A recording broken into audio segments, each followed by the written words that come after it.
Hi everyone, welcome to our channel. இன்னைக்கு நம்ம சேனலில் டீ கடைகள்லாம் கிடைக்கிற மாதிரியான ஒரு சூப்பரான கிறிஸ்பியான போண்டா ரெசிபி எப்படி செய்யறதுன்னு பார்த்துடலாமா? வாங்க இது எப்படி செய்யறதுன்னு பார்த்துடலாம். ஒரு பவுலில் ஒரு கப் அளவுக்கு மைதா மாவு எடுத்திருக்கேன். அதே பவுலில் அரை கப் அளவுக்கு கடலை மாவு எடுத்துக்கிறேன்.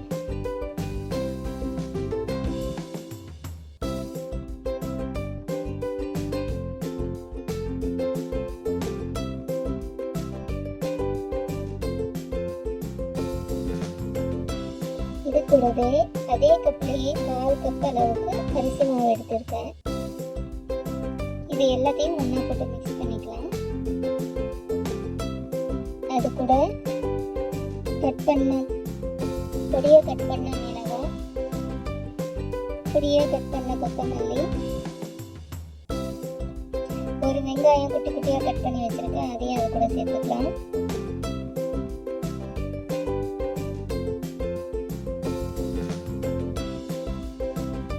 கால் டீஸ்பூன் உப்பு,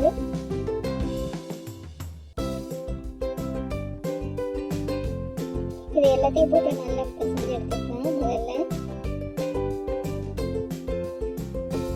அது கூடவே ஒரு கப் தண்ணி அளவுக்கு சேர்த்துட்டு கொஞ்சம் கொஞ்சமாக அதை மிக்ஸ் பண்ணி பிசைஞ்சு எடுத்துக்கலாம். போண்டாவுடைய பதம் வர மாதிரி வீடியோவில் காட்டியிருக்கேன்ல, அந்த மாதிரி பிசைஞ்சு எடுத்துக்கலாம். தேவையான அளவு தண்ணி ஊற்றி கரெக்டாக இந்த வீடியோவில் காட்டின மாதிரியான அளவோட பிசைஞ்சு எடுத்துக்கோங்க. இது கூடவே ஒரு 1/4 கப் தயிர் சேர்த்துக்கோங்க.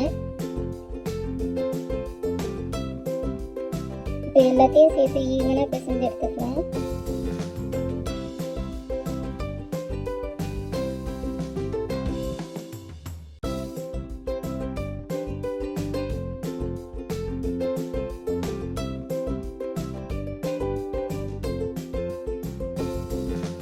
இப்போ கடாயில் எண்ணெய் காய வச்சுக்கலாம்.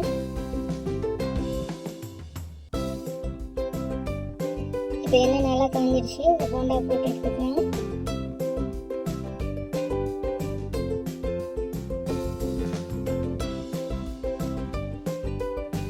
வீடியோவில் காட்டின மாதிரியே நல்லா ஒன்றா குட்டி குட்டியாக எடுத்து போடுங்க.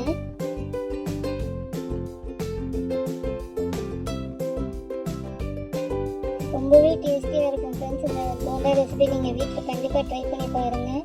5 நிமிஷத்தில் நம்ம வீட்டில் இருக்க குழந்தைங்களுக்கு ஸ்கூல் விட்டு வந்த உடனே நமக்கு செய்ய ஈஸியான ஒரு ரெசிபியாக நான் சொல்லியிருக்கேன். நீங்கள் வீட்டில் கண்டிப்பாக ட்ரை பண்ணி பாருங்கள் ஃப்ரெண்ட்ஸ்.